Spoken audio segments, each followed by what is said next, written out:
The venue is JT Gray Reserve. It's the 31st of May 2026. These two teams have started the game. Should be a good day for football. Williamstown expected to win 2 games undefeated, including a draw at the league leaders. Footscray are last time out, so it should be a great game.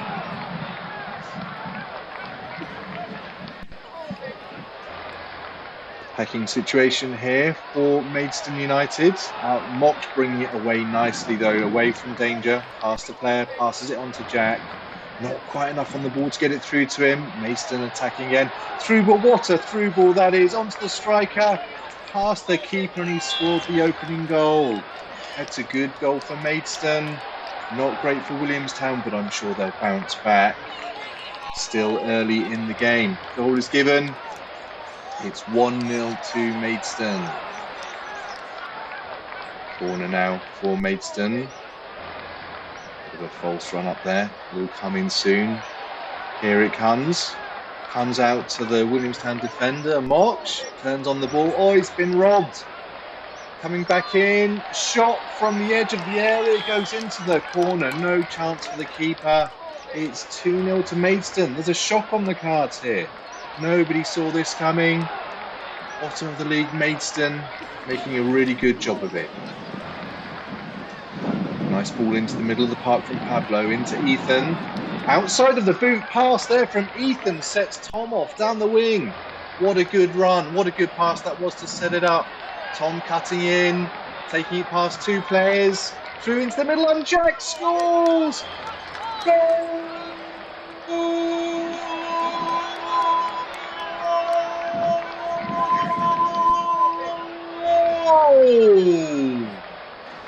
2-1 to Maidstone. Coming towards the end of the match though.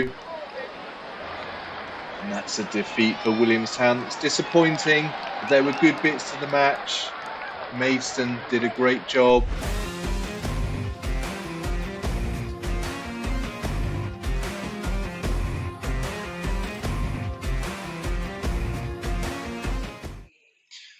All right, boys. Not quite the result we were after last weekend. That's okay. Sometimes football goes for you, sometimes it doesn't.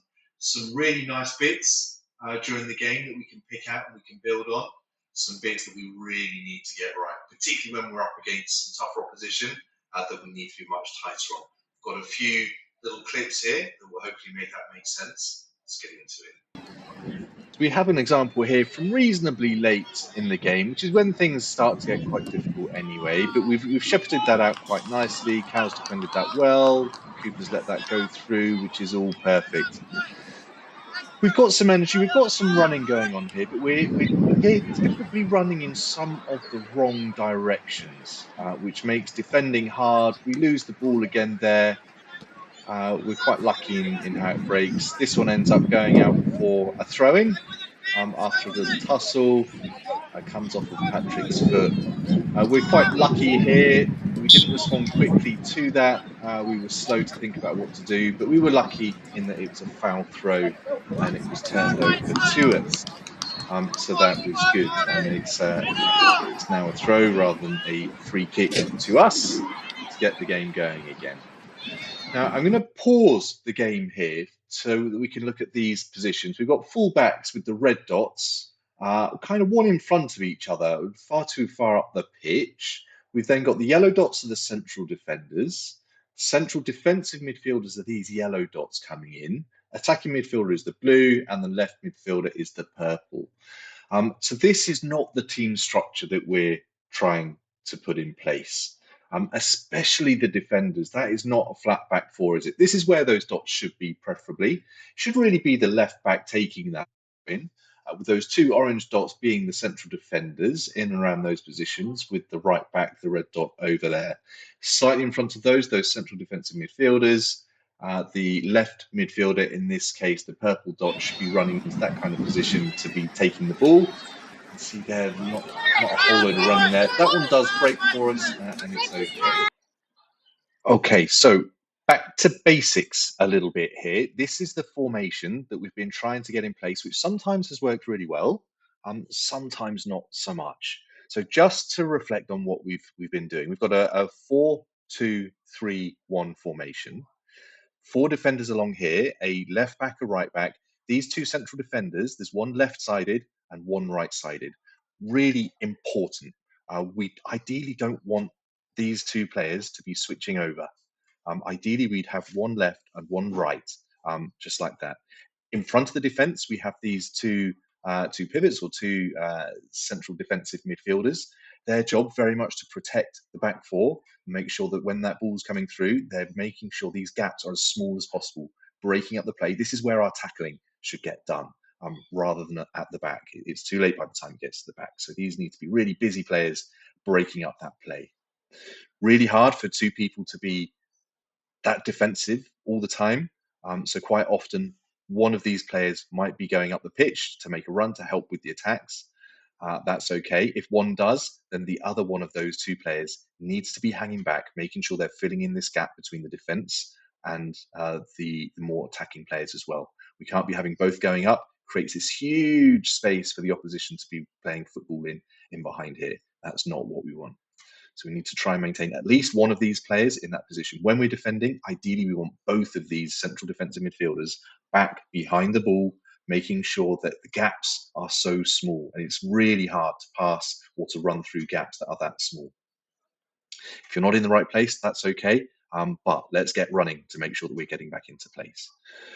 We've then got the central attacking midfielder up here. This is one position that we just haven't quite got right.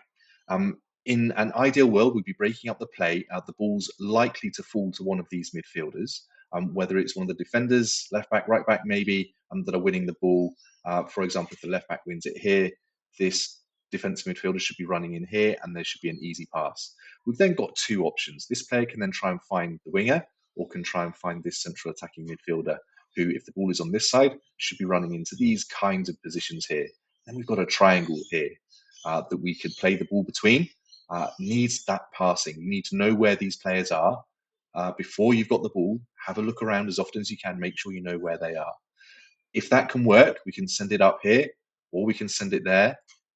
And then this central attacking midfield player has got a pass to come in here. And it's this player that is really the creative force behind this system. So once this player has the ball, then we've got options of spraying it out wide here, out wide there, or up front, or taking it on themselves and getting forward. Really important for this position to be running as much as possible around this kind of area of the park, particularly when that player is Jack. His passing is unbelievable, really, really good. So if we can get Jack on the ball, these players are in business because he can send it through here, here, up here, wherever that is. So let's try and make that happen. Lots of working. We need to be aggressive in this position as well. We need to win that ball, make sure it's ours so that we can play those passes. That's where that really comes together quite nicely. We've then got the wide players. So last year, those of you that were with me, the wide players had quite a lot of defensive duties as well. So that's not quite the case with 11-a-side football.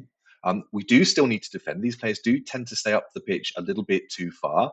We do still need to keep on tracking back, particularly if the ball is on your side. We want to be seeing that midfielder coming back. This one can maybe stay up that little bit further and coming in as well. If the ball's all the way over here, there's no point you being all over there. You're not going to see any of the action at all. So coming in nice and tight. Same if it's on the other side. I'd expect this player to be getting back, trying to do some defending, and the midfielder on this side would be pulling in a little bit to try and get involved in the play. Maybe tracking some of the attacking players coming down into our half as well. We've then got the striker. Now, this player is up there on their own. It can be lonely up there, and it's a really tough job, particularly when they've got 4 back. You get swamped really, really quickly. But when the ball does come into you, ideally, the ball will be played through a couple of defenders. So let's say this is the back 4. Ideally, when we've got the ball in a position like this, we're going to be trying to find that kind of ball through here to allow our strikers to be running onto it. All too often, we're kind of seeing more of that kind of direction, meaning the strikers coming on to try and receive that ball. That's okay. There are some very good strikers who specialize in that kind of play.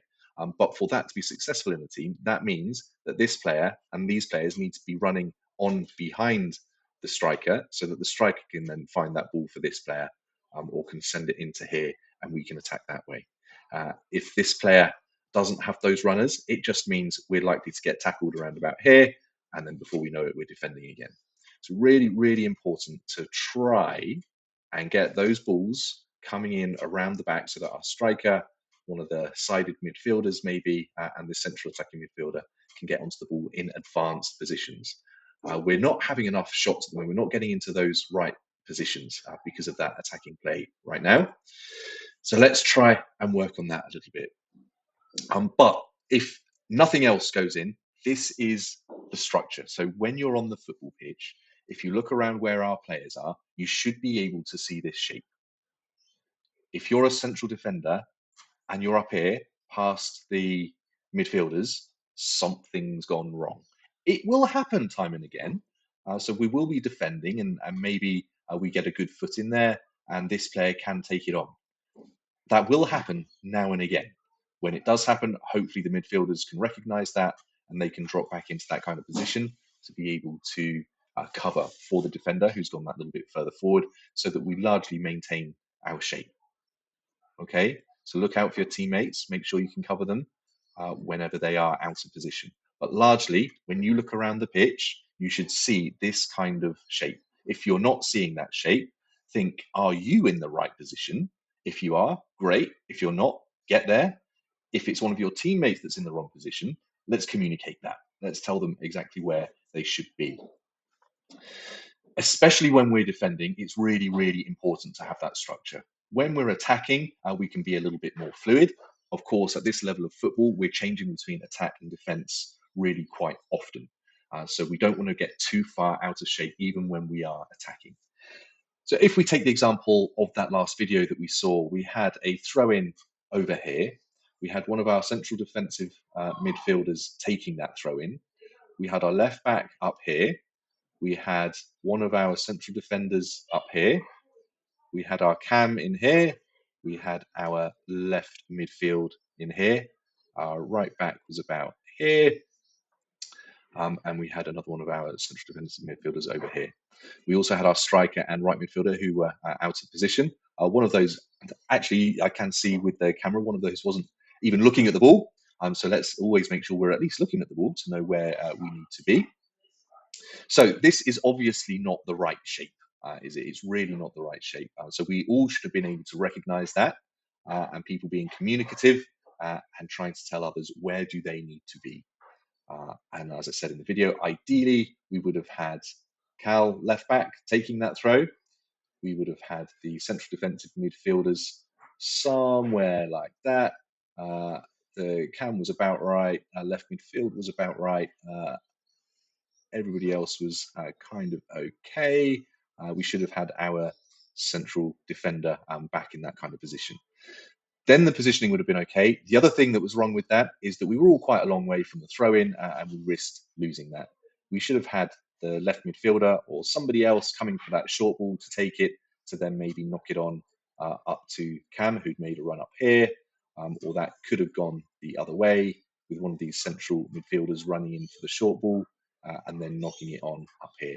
If we're going to do long throws and things, it's very likely we're going to lose the ball.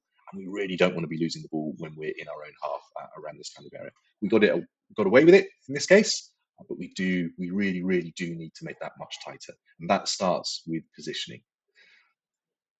So I'll just reset to our basic positions. This is the shape that we really need to get to.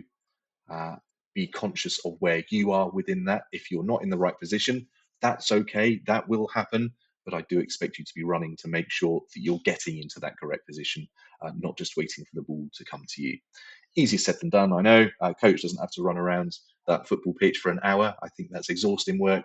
But we do need to get better at that, particularly when we're playing better teams. Just going to take you through one other little example here. It's one of our defending plays that shows some of the very best and some of the very worst of what we're doing. So I've freezed it here. We've got a slight miss kick from our central defender, ends up in a bit of a pickle, but that's okay. Daniel takes that wide. Ideally, we wouldn't have lost it in the box. Maybe a clearance kick would have been better on there. comes across our goal. Another couple of missed kicks, which we've been practicing in training this week. Ends up breaking for us. Mox does a great job bringing it forward out into midfield, and that danger is averted for us. Comes into Jack. We're not aggressive there. We don't win the ball, and we end up losing it, and the ball comes back. Another miss kick. We've then got maybe a little bit too long we're taking to be proactive with the ball and knocking it forward. We end up losing it for a throw in the side in our own half there. We again don't respond to that. We're not quick. They're much quicker. Good, quick football. Albie, great touch, really great touch. I had kittens as he was doing it, but it was good. Then my best piece of play in the whole match, I think. Pablo fends off one, switches his foot, makes a great pass. A really, really good bit of play onto Ethan, who goes up the line as we've been practicing. That's exactly what we want to see. The ball in doesn't quite work out. We had Daniel was maybe the better option there to pass it to right at the end. He's just in behind Ethan there, and Daniel could have whipped it in or moved that ball on for another pass, and we could have got closer to the goal. So some really great bits in there. I love that bit of play from Pablo, using that body, fending off the attacking players, moving feet, great pass. One of the things in the game that we just didn't do was get our passing act together. That's probably the best example I could find of a pass working really well. Very rare that we got 2 or 3 passes together. So that needs to improve, that needs to change, especially as we move forward into the season proper after these 6 grading games. It will only get harder, but luckily enough, you're all getting much better. So I look forward to seeing that happen with you all over the next few weeks. Sorry I've made this video a little bit longer than I intended. Hopefully it's useful. Any questions, please do ask me at training. Thanks everybody. See you next time.